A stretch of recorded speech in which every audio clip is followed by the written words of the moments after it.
253 of the Daily Fantasy Edge. My name is Adam Levitan. I am one of the analysts here at DraftKings. I'm the father of the most beautiful beast in the world, Jerry, of course, and today we have a very special guest. I have wanted to talk to this gentleman for a while now because I think he is an end boss of both playing poker and the business side of poker, which is really not an easy thing to do. This is probably the first guest of the show that we've had who's actually had his own legit Wikipedia page, and definitely our first guest who is married to a successful actress. We normally have total slobs like me on here. It is, of course, Phil Galfond. Phil, what's going on? Not too much. Thank you for the intro. For those of you guys that don't know, within the last few months, Phil has both launched his own poker operator site and welcomed a newborn baby at, I think, almost the same time, if I'm not mistaken. The timing there seems less than ideal. How much does your wife hate you right now, Phil? Yeah, it was about a month apart. She's putting up with me, but I'm having to ask a lot of her.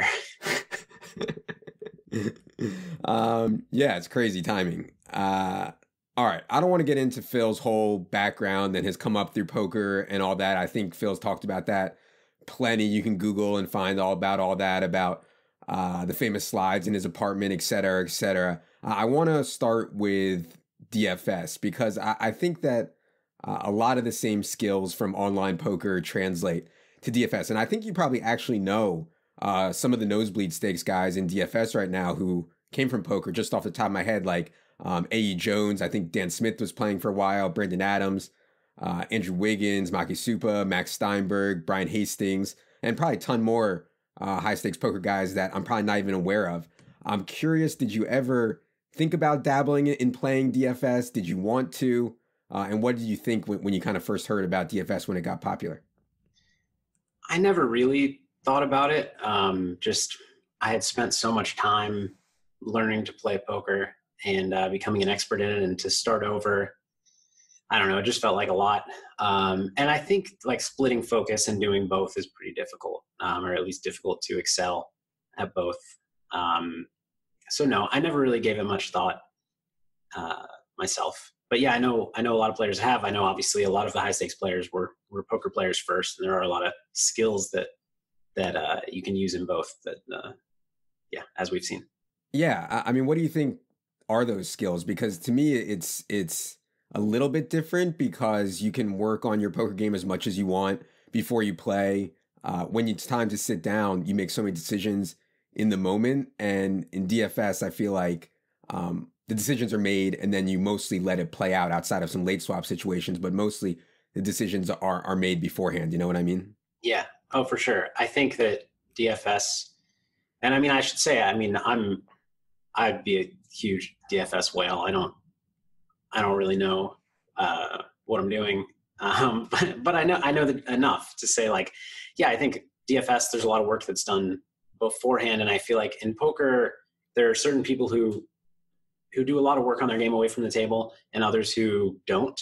And I think that DFS certainly favors the ones who do a lot of work away from the table, as that side of it comes more into play. I still think there's a lot of and maybe you correct me if you disagree, but it's not just number crunching, but theorizing. Mm-hmm. And, it's not all black and white, just plugging in numbers and coming out with projections, but yeah, theories that, where you might get your edge on your opponents, where they might not be reacting to whatever it may be, the pricing or something else. Yeah, I think as the games have gotten tougher in DFS, you can no longer just be like, hey, I'm going to play the best projections and just print money, especially at higher stakes. I think when you're playing against the same people all the time and you can more accurately project what they're going to do. It's similar to poker where you're almost reacting to what they do. But yeah, it's interesting. It's amazing how many guys that are really good at DFS were also really good at poker. I have to ask you almost like selfishly really about mostly playing cash in your poker career, I think, because it's kind of the same way. I feel the same way about it in DFS as well. Like the glory goes to people winning the tournaments in poker, and in DFS, the glory goes to these people who are winning these things called live finals. Whereas really, people who know like the highest stakes action in poker, and I think the highest stakes action in DFS too, the best players, to me, are playing cash. Maybe it was somewhat different back in like the online poker boom with Rail Heaven and shows like High Stakes Poker and stuff like that. But did you ever consider putting more of a focus on tournaments? And have I made a tragic mistake in my life by focusing on cash in both poker and DFS? No, I don't think you've made a tragic mistake. I mean, I'm a cash game player, have been almost my whole career. So if you did, I did as well. I don't know exactly how it plays out in DFS, but in poker, the stakes are higher in cash and the games are tougher in cash. That's how it is in poker. And so if you're somebody who's very skilled, I think cash is where you're going to make the most money. If whether, for whatever reason, you're decent, but not an excellent player, then tournaments are generally softer, and you can become a winning player there easier than you can at cash. So for different people, it's not always one can be better or the other depending on your circumstances. Obviously, tournaments, there's so much variance.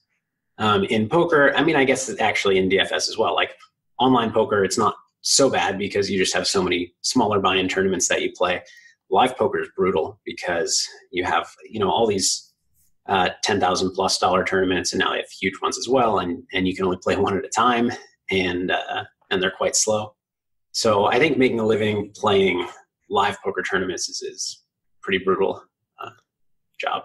Yeah. One thing about cash versus tournament, specifically in poker, is I think people take comfort in the fact like, hey, I put up my buy-in for the tournament and now whatever happens, happens. That money's gone. Whereas when you're playing cash, it feels more like real money. It can be more uncomfortable. I'm curious. I know you've played in these huge games. People have seen you on high stakes poker playing like 1K, 2K and 501K online and stuff like that, 400K buy-ins. Did you ever feel uncomfortable with the money in those spots? And do you have all of yourself, if you want to say, or whatever? It's just such unfathomable stakes to most people. I've never felt uncomfortable about it, but I should have. I still should. At times I've had all of myself, at times I haven't. I make it a policy to never have less of myself than somebody else. So if I were like to buy into a big game and sell action, if it were so big that I needed to sell like a huge amount, then I would try to break it up into different people. Cause I don't know, as an investor, somebody who buys pieces of people, I like when they have, as much at stake as me. But I just started doing it from such a young age, and before I knew the real world value of money, like realistically, when I started playing, by the time I was playing nosebleeds online, I was, college age. I dropped out of college, but living with 3 college students. Actually, at that time, a couple weren't. But anyways, but like all my friends were in college and they were broke, and I was a year and a half or 2 years prior. So like the idea of losing everything that I had made, it didn't even faze me that much. Like, everybody's fine. And I would be too. Obviously that's changed over time, and I'm more of an adult. I've spent money on real things. I have a house. But I don't know. I just became desensitized to it a little bit. I don't know, even as I'm now like transitioning more into business, there are a lot of, in poker and in business, there are a lot of situations that I think would be really stressful and scary to a lot of people that I'm just used to it. And you train yourself. I don't know if it's not to think about it, but it's basically you find yourself in a situation that is really difficult. And what my response is, okay, let's figure out what to do. And that's all I think about, is figuring out what to do, not what the worst that could happen is. You mentioned some of these live tournaments that are going on now. It seems like every week there's like a 50K or 100K, and some of them are in your backyard, I think, in Vegas. Are you ever tempted to go down there and splash around with those guys? So I played there's a 25K PLO recently, which I went and played. I'm so far removed from playing at a high level. Like, I haven't really played No Limit Hold'em seriously, as in like as part of my expected income in maybe a decade at this point. I played No Limit Hold'em, including some tournaments for the beginning of my career, switched to PLO and occasional mixed games for, the last decade almost. Mm-hmm. And so I'm not a top tier no limit hold'em player, and I never was a top tier tournament player. And so like I can still go to the World Series and play these larger field events, even like a 200 person event with some good players. I'm happy to. I feel pretty good in, even without much practice. But these 50K buy-ins, 100K buy-ins, I just know that I'm not as good as them. And I'm not. I would love, if I was a full-time poker player, I would love to work on it and be able to compete with them. But just realistically, I can't right now. And I don't know. Happy to splash around in a 10K, but not a 50. All right, I want to talk about some of the business stuff. First, the decision to start the Run It Once training site. For those of you guys that don't know, Run It Once is Phil's training site. Really, really popular in the poker community. I'm curious, when you decide to do this, is there a calculation you make where it's like, hey, when I start this, there's a chance that it's going to hurt my win rate by X, but I'm going to make it up by making money in the business side with Y? Did you hesitate at all to go on the videos? And I know you've talked a lot about how you don't hold anything back when you do your videos. And I feel the same way. Like when I'm talking, like I don't, it's really hard to hold back when you're talking live or talking over a video with what your thought process is. But was there any hesitancy when you made the decision to start Run It Once? At that point, no. So there was hesitancy a very long time ago. I made a single video for Card Runners, the original training site. Mm-hmm. And I was hesitant, but I've always kind of had a passion for teaching poker. And I've always felt like, part of it I don't know. I enjoy it. And I think part of it, especially back then when I was an unknown in poker, is, a little bit of ego. Like I knew that I could do it well. And I wanted to share that with people. And so I really wanted to teach. I wrote some articles on strategy, and then I made a video. It's really well received, and obviously, whatever. Recognition feels good, and appreciation for what you're doing feels good. Yeah.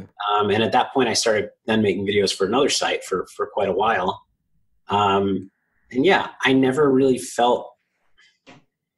It must have hurt my win rate because I was making people better, but I don't think I've always been a very careful player to not play in a way that is very exploitable. And so I never felt like I was showing like these big holes in my game that people could take advantage of. And then the decision to start Run It Once was more like, I feel like we could do this better, do something better than what's out there. And so, but the decision to keep making videos, I loved it. As far as, the thing is, though, DFS is much different. I feel like sharing knowledge in DFS could be a lot more detrimental because, like, I could teach a poker player everything I know in theory, but for most people, I would still be better than them at the table because it, like we just talked about earlier, like acting it out and adapting to, infinite different situations. It takes some like innate ability. And in the moment, in DFS, I feel like you could potentially share enough that somebody can emulate what you do and do it just as well. Yeah. Yeah. And you're 100% right. And I think that's a big reason that the games in DFS have probably gotten tougher at a more rapid rate than they got tougher in poker. I think the people who are doing DFS help well are not talking about plays or players, but more talking about thought process and getting to those plays and process things. But, once you can mimic someone's process and you think they're a successful player, then yeah, I agree. It's much easier to mimic, I think, and probably more detrimental to people's win rates than it was in poker. I would imagine that there's more room in tournaments, in DFS, like the large field events, for creativity and being able to adapt over time, because there are just elements of like, what players are picked the most. And yeah. I don't know, a lot of things that can change over time. Whereas, cash games are a lot more about the expected value, I would imagine. Right. 100%. I think the best people in tournaments now aren't as worried about their raw projection for a player. They're worried about how they're building their lineups and the way that their lineup kind of interfaces with what the public is most likely to do. So Yeah, I mean, there's a lot of art with it. I certainly have not perfected it at all, or anywhere close. But I think that, if you're going to be good at DFS in the long term, or in really in any term, I think getting better at GPPs is something that I always say I'm going to do every year, and haven't gotten there yet. But we're working on it, Phil. I'm curious what you think about. We talked about games getting tougher, and this was something I went through in poker, and I think it's hard for people to admit or to kind of think through. How do you know when you're no longer beating a specific game? And you could be winning at whatever 5-10 at Bellagio for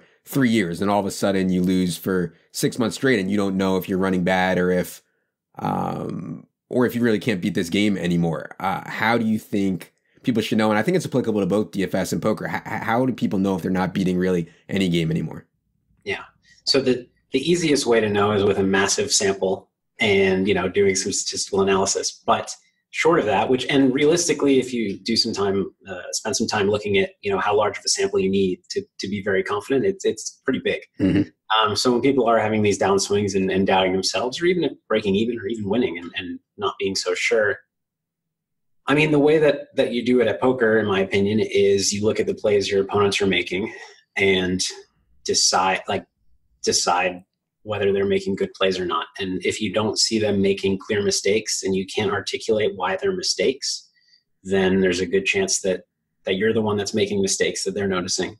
Obviously, you could be delusional and somebody could play a hand excellently and you can be like, oh, that's a clear mistake because this and this. So it is tough. Like that's kind of the beauty of competitions like this. Not, you don't necessarily know.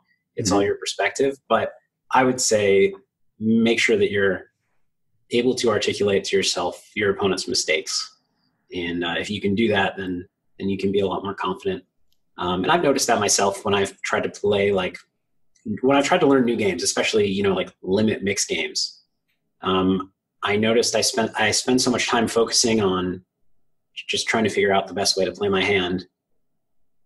And then throughout the session, I go back and I'm like, I never really noticed my opponent make a mistake. And that's how I know that I'm sure he did, but I didn't notice. Mm-hmm. And that's how I know that, I'm not quite there yet in those games.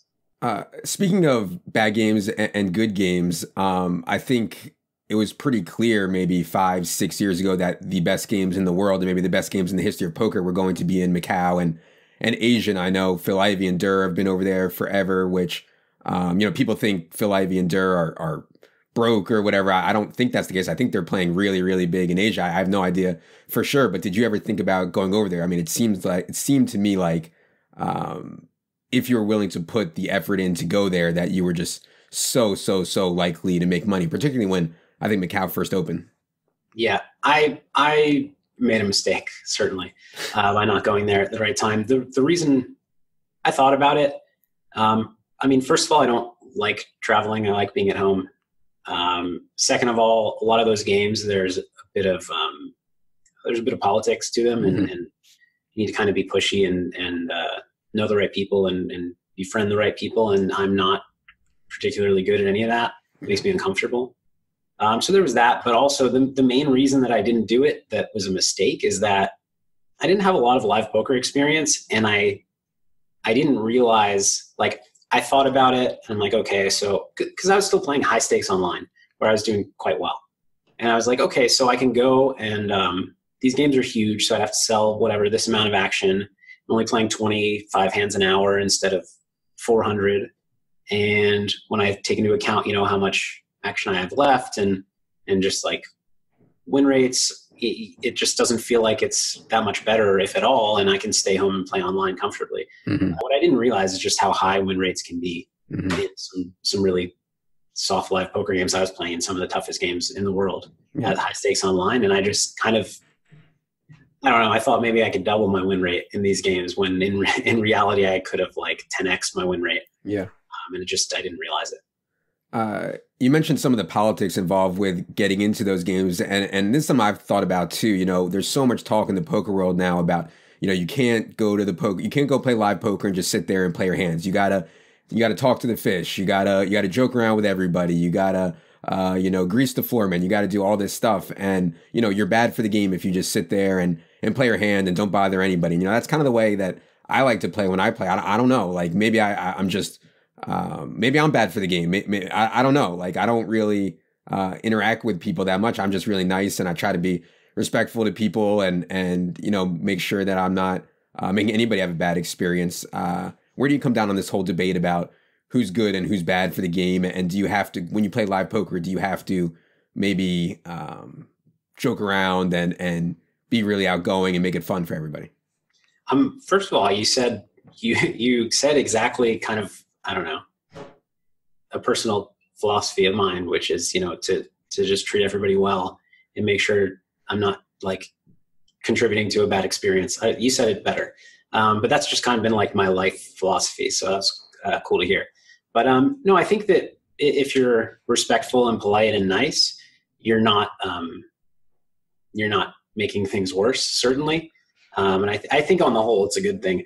The difficult thing is, yes, if everybody tried to make the game more fun in one way or another, including like playing looser than you should and splashing around and things like that, it would be better for the game as a whole. But what incentive or obligation does an individual person have to do that? There's not much of one.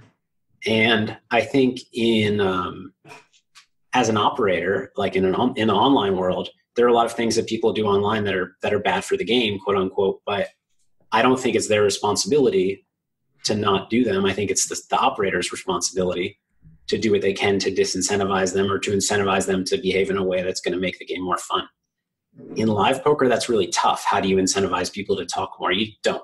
And you don't necessarily need to talk more. You just need to be, friendly. But what's kind of happening in live poker is private games are popping up, and that is not done by the operator, although it's, sometimes allowed by the operator or assisted by the operator. But it's kind of what I think has been the reaction to the games not being as good. And now, there are a lot of people in poker who are making a lot of money as mediocre players because they're so good at those other things. So that incentive, there's now incentive to do the things that make the game more enjoyable. Yeah. Yeah. I think that's certainly a turn off to me and turn off to a lot of people. Like I can't just be good at poker if I want to play live. I also have to be good at getting into the games, and that's never going to be me, I don't think. And it doesn't sound like you either, but no, that's how I always, it used to bother me, and definitely, I don't know, when you're younger and I feel like I used to, I don't like to admit it, but I feel like I used to have a chip on my shoulder where like players I knew that I was much better than, who would never play against me, were just doing so much better than me. But I realized I let that go when I realized, no, they're better at something else than I am. And that's just like, it's, I have my skills, they have theirs, and there's nothing wrong with having different skill sets.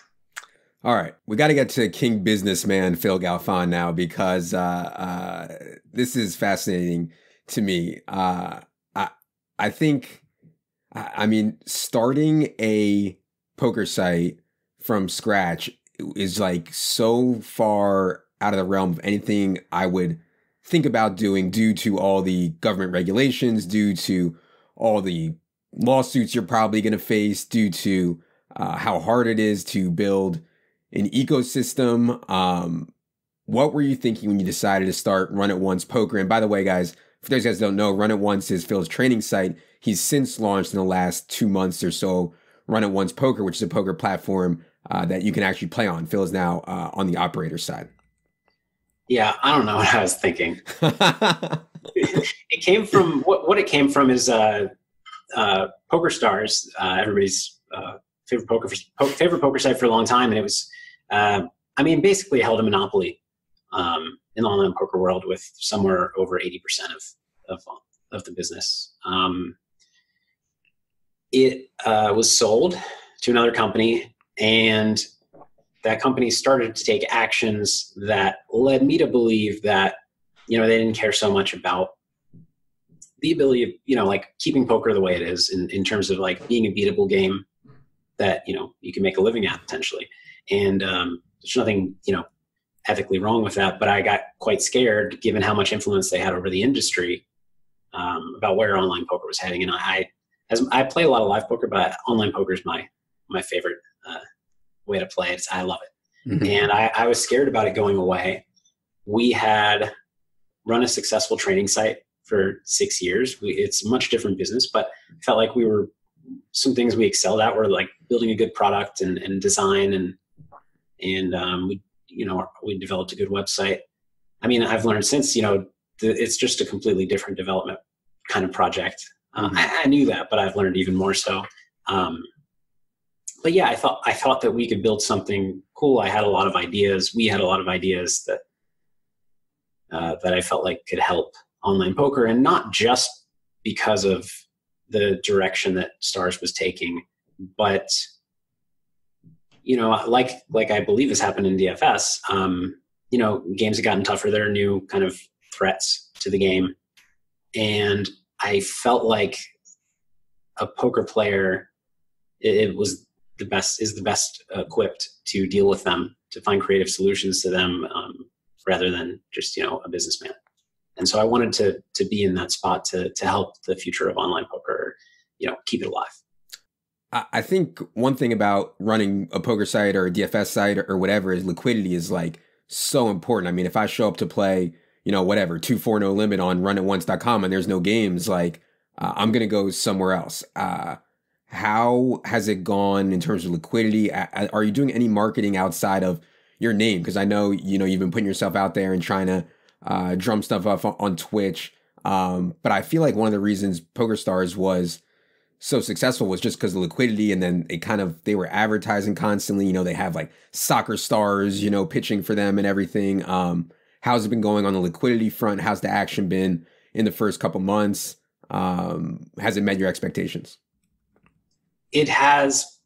I would say it's met my expectations. In terms of like average outcome, I'd say it's exceeded them by a little bit, but it's kind of in line with what I expected. It's a challenge, like you said, and we're kind of faced with some tough decisions in terms of, we have a finite amount of money to spend, and we know that our product is going to get better. We're still in beta. There are some bugs to work out.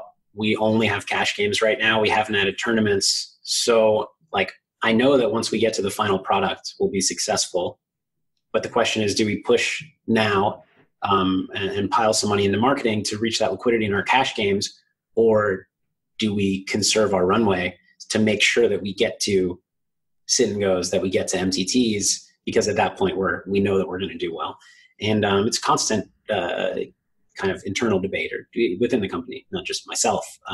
Where do we? Because what there is with liquidity is there's a tipping point, and maybe multiple tipping points at every different stake. And where that point is, or what it's going to require to get there is unknown. And as we do more like small marketing efforts, we can get more estimates into how many people we can reach and what it might mean. But to know when you reach that point where you show up to play some 2-4 and you're happy with what you see, it's very hard to figure out.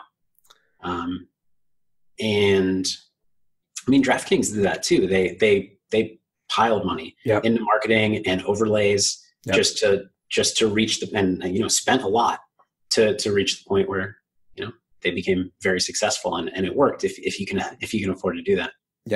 Yeah.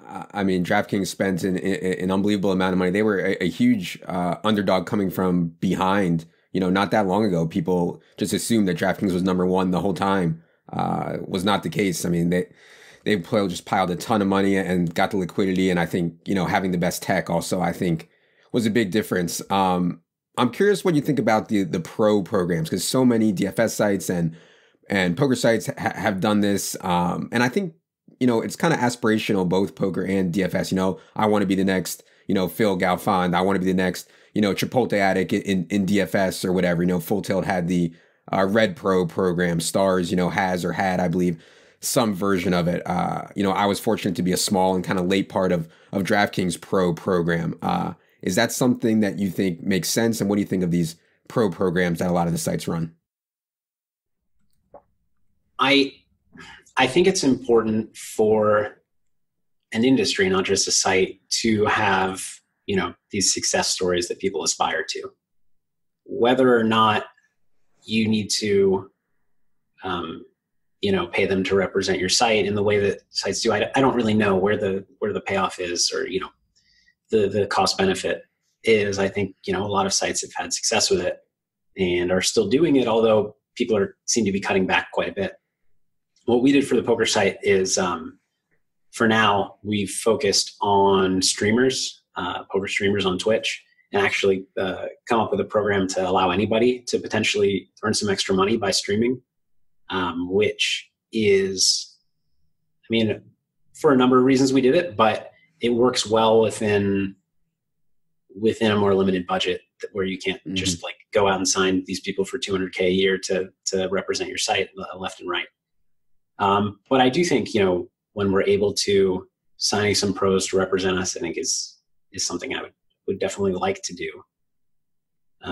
But I don't know enough to say, whether I think it pays off for the site or not. And I think, once again, there's kind of a tipping point or diminishing returns. I think what's important, besides players who have followings and can attract other players, is just the representation of the dream of supporting yourself through DFS, through poker, and kind of bringing awareness to that and letting people know that it is possible. Yeah, go ahead. The question I think that everybody wants to know is about the American market. Obviously, the online poker situation in the United States right now is not good. I live very close to New Jersey, and I know of some guys that are grinding hard in New Jersey and are able to make a living there. I don't think there is a ton of liquidity, though, in the New Jersey, Vegas, Delaware market.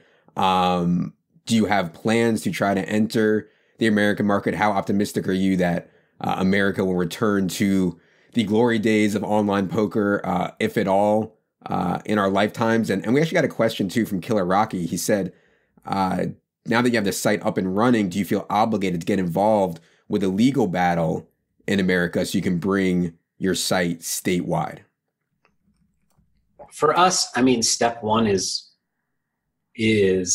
creating a stable business worldwide, which is what we're working on right now, or rest of world. We need to reach a liquidity tipping point that I feel good about, and of course, also just revenue tipping point, where we're going to sustain ourselves and grow. The U.S. market's huge. It's the biggest market, biggest country for sure. In online poker, it's, like you said, the state by state thing, even with a few states pooled, there's not a lot of liquidity. And then given that we can't yet, hopefully, we can't pool those players with the rest of world players, means that there are two liquidity battles to fight. So I think in the near future, it's not viable for us. I think as more states legalize it, which I think more will, it becomes more viable. Sports betting is doing well, or last I checked, heading in the right direction in the U.S. And I think that should bring poker along with it, at least at some point, perhaps a little bit slowly.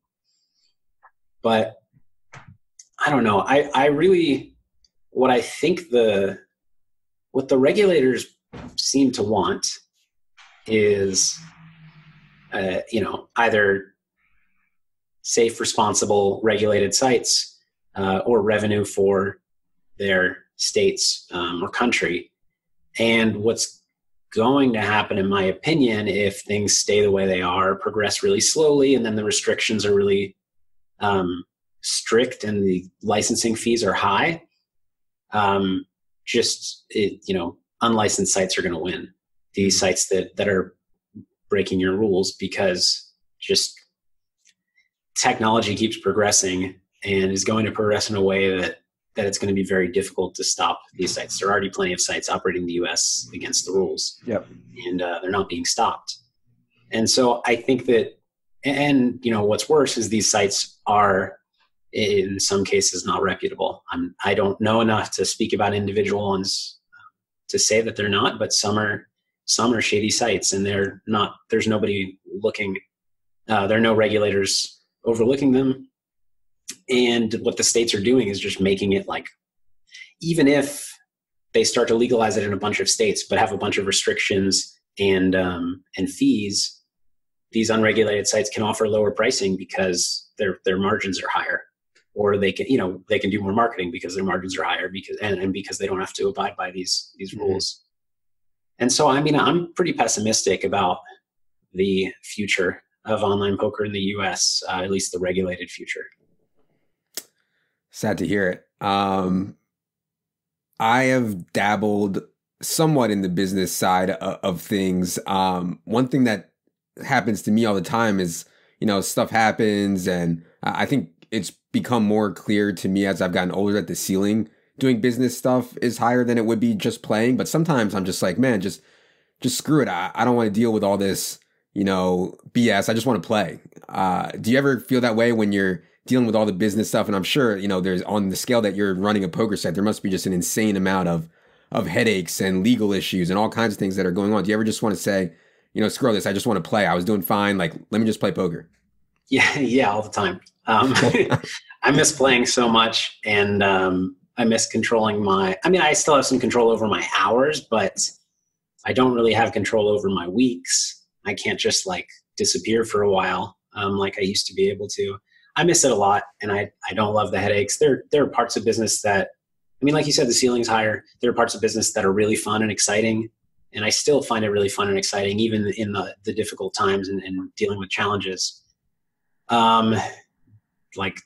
Do I wish that I didn't do it and could go back and just continue playing poker? I honestly don't know.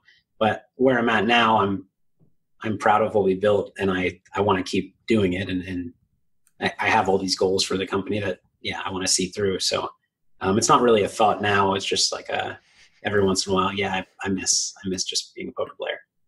All right, let's get to the listener questions. Got a lot of good ones. We're going to do 5 here. First one is from Max Steinberg. You might know him. I think he finished 4th in the World Series main. Good friend of the show. He says, are there any ways in which you have more empathy / understanding for poker stars after creating a poker site? Let me just quickly give some background here for those guys that don't know.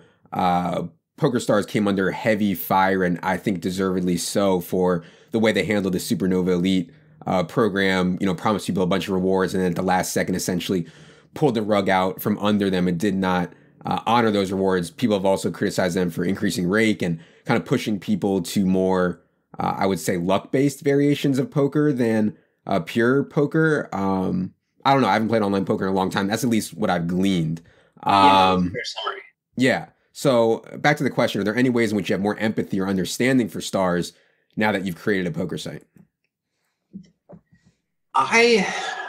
What's interesting is, as much as I didn't like what they were doing, and I feared, and what they were doing is the impetus for Run Once Poker. I'm a little bit less critical than the average poker player, kind of because I feel, with the exception of the Supernova Elite thing, what they're doing is kind of their right in terms of running a business. They have, with shareholders and debt, they have more of an obligation to run their business in the way that they think is best than they do to keep the games at the perfect pricing. And so I don't have many ethical issues with them. I hate I hate pushing poker towards a game that is less skill based, and I hate the idea of a poker world where you can't make a living realistically playing online poker. But yeah, as far as understanding and empathy for the decisions they've made, like I said, I feel like I wasn't as far as upset as other people were, at least ethically.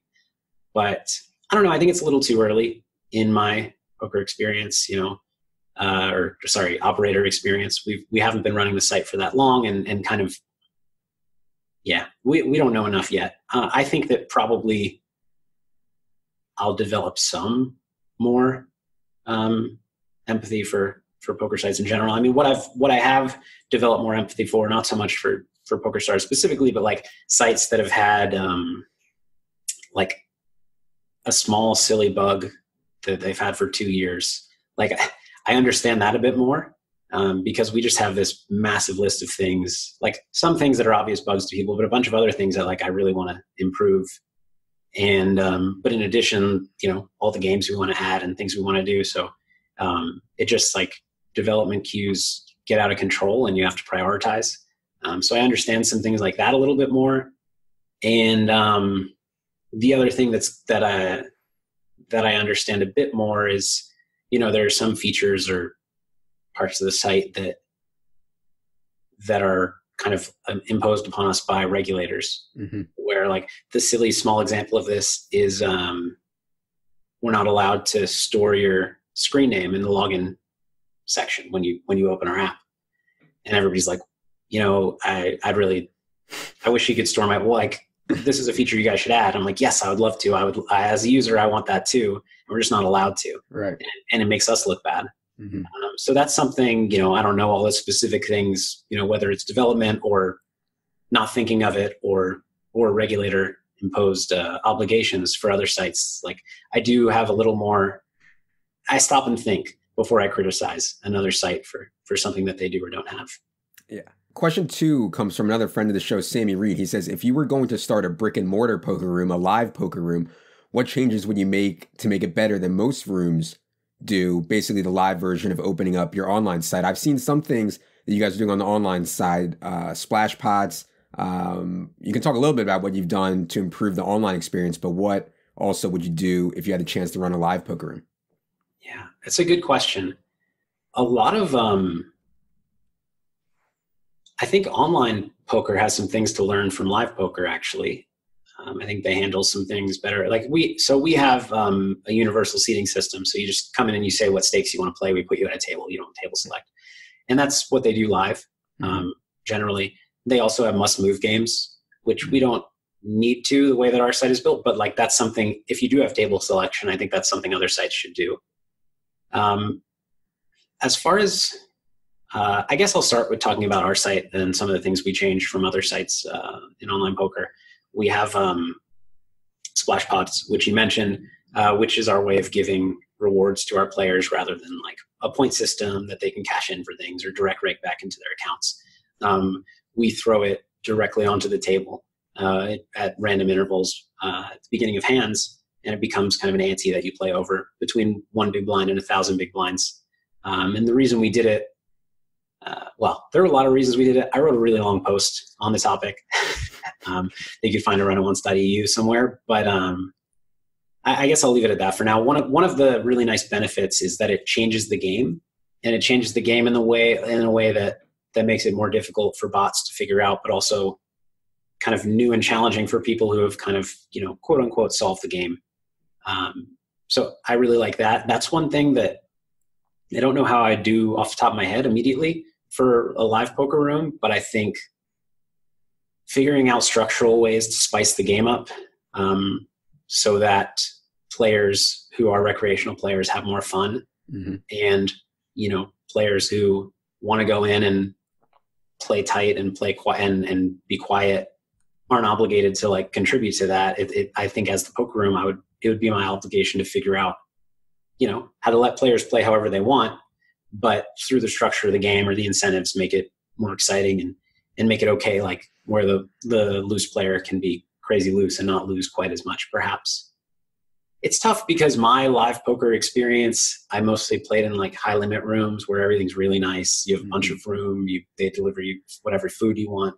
And it's a much different experience than the other tables. But from that, like, I think my goal, and really this is a personal approach to business, which I don't know if it's good or not, is I think of like the product that I want first and then fit the rest around it. So I would want to build a room that, maybe the tables are 8-handed or 7-handed instead of 9-handed.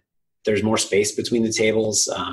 You can get like more options for food delivered right to the table, because I know in the regular section, your options are limited compared to the higher stakes.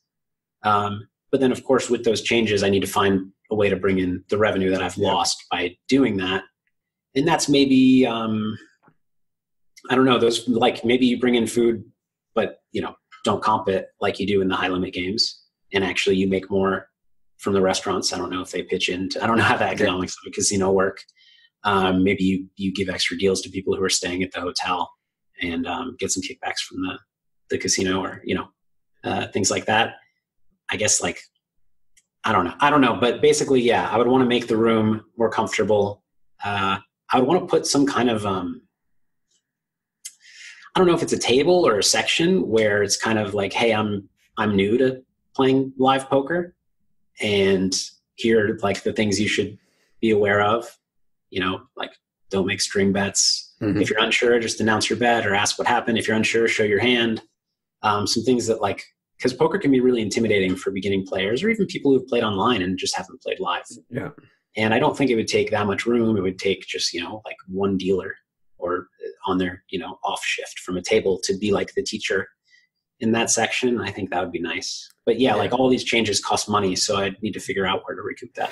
No, I like the idea of the splash pad. I never thought of it before until I saw you talking about it. But like anything that changes the game, right? So like I would have a table that maybe you have to play the 7 deuce game. Like if you turn over 7 deuce, everybody pays you, X. Or you play a game where everybody has to show one card in order to scoop a pot, or just like I don't even. These are probably against regulations in all these casinos, which is annoying. But anything to just like change up the monotony of just everybody playing the same way, everybody playing so tight pre. It's just like, I think anything to change it up. I think that my understanding with regulations is that you can introduce a new game, but you have to get it approved first. Yeah. But I'm pretty sure that you don't run into that much trouble getting a game approved if it's a legit, like, whatever, no limit hold'em with the 7 deuce game or no limit hold'em with, I think that can happen. Yeah. 7 deuce on runitonce.com. Why not? Yeah, we could. All right. Question 3 comes from John Trifone. He says, who has a bigger edge, Adam Levitan in head-to-head DFS cash or Phil in a heads-up sit-and-go against Adam Levitan? And he also wants to know how you met your wife. But first of all, let's talk about this question. I think I have an answer, but what do you think is better, me versus you in DFS or you versus me in a sit-and-go? I think you have the edge. Unless like, yeah, I think you must have the edge. Unless like site's pricing is super sharp and you just can't achieve that much of one. But you know better than me. I mean, a heads up sit and go is generally kind of low edge, and you obviously know what you're doing at least a little bit. So a little bit, not a lot. That would be my guess.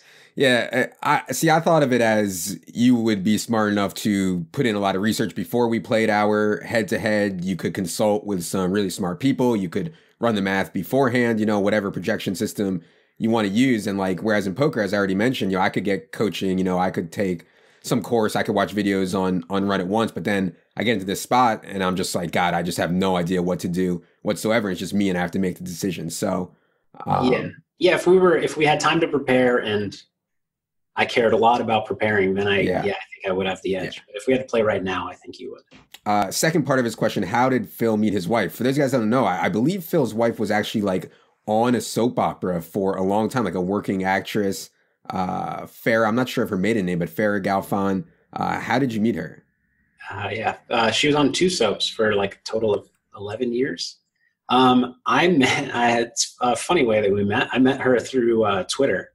Oh, yes. Where she was a poker fan, and kind of it was a long process of like friendly banter that started very slowly and led to us meeting. But I like to say that she stalked me. She's a fan. I mean, Twitter is the greatest thing on earth. I'm not on Facebook or Instagram or anything. I'm only on Twitter, and it's the best. And to hear that you met your wife on Twitter, that's the cherry on top for Twitter. Question 4 comes from What's for Supper. He says, do you go about life, everyday decision making the same way you do playing a poker hand? Expected value for all situations. This has been a huge problem for me, and I've talked about this on the podcast before. It paralyzes me a ton. Like before I make any decision about anything, even like small stuff, like where should I eat? Which way should I go when I'm driving my car? What activity should I do in a day? I'm like paralyzed by analyzing this, with so much time and energy putting into what I think the best is. Like I was with my wife for 6 years before we got engaged, just because I was trying to gather all the information possible, and obviously she hates me, for it, but like I was just trying to get as much information as possible. Do you have this same problem? And do you think it's a problem, I guess? I do have the same problem. Yes. it can be a problem. I think overall it's not a problem. I think where like it's interesting. So if I'm driving and trying to figure out, the best route or like the best lane to be in or whatever else, it's kind of just something to occupy my mind. I think where it's a problem is perhaps like you use up too much of your brain power throughout the day and just tire out at the end. I don't know. I don't think about it too much because I can't stop it. And nothing I can do about it. All right. Last question we're going to do today comes from Al Zeidenfeld. Obviously, everybody knows Al Smizzle. He says, has Phil ever actually met Clay Aiken? For those of you guys that don't know, Phil's screen name on Phil Tilt was OMG Clay Aiken. Obviously, a joke about the guy who was on American Idol way back in 2003. Like at the peak of the poker boom, you were pretty famous. I don't think it's that crazy to think that Clay Aiken actually knew there was some guy playing like 1K, 2K online with the name OMG Clay Aiken. Did you ever hear from him? Did you ever meet Clay Aiken? Never met him. I never heard from him. I think, he's got to know one person that knows and has, said, hey man, did you know this? But no, we've never met, unfortunately. That's disappointing. All right. Phil, tell the people, say they're in America, they want to help you. I mean, Phil is trying his best to save online poker. They're in America. Tell the people what they can do to help you save online poker. And maybe, we have a decent amount of people listening from outside the States. Tell them what they can do to get on, run it once, and start playing. Yeah. So, I mean, if you're outside of the States, if you can play in, most countries outside the States, not all, and you can play on Run It Once, you go to runitonce.eu and download and play and let us know what you think, either via support. We have a feedback portal on the site as well. And share your experiences. I think if you're in the US, and especially if you have an interest in poker, I would say head over to Twitch and watch some people who are streaming Run It Once poker, which, is it's not going to do like a ton for us, but it's going to do a little bit, and it's enjoyable if you enjoy poker.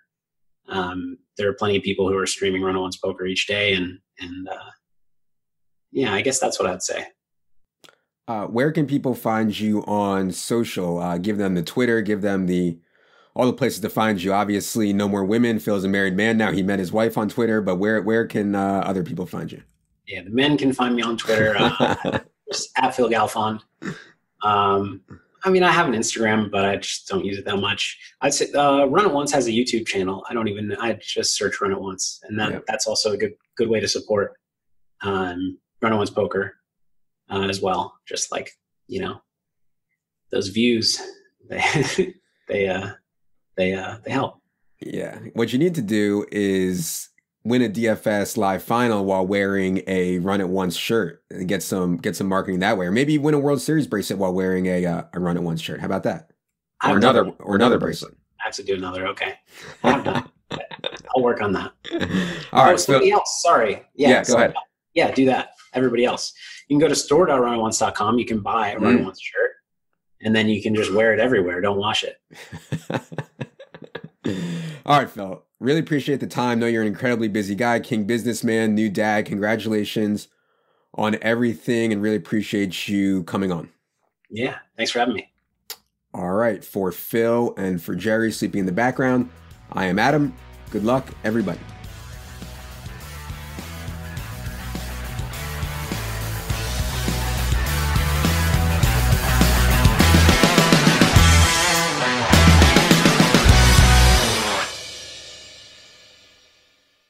We are promoters at DraftKings and also avid fans. Our usernames are Adam Levitan, Al Smizzle, and CSU Ram 88. We may sometimes play on our personal accounts in the games that we offer advice on. Although we have expressed our personal view on the games and strategies in this podcast, they do not necessarily reflect the views of DraftKings, and we also may deploy different players and strategies than what we recommended in this podcast.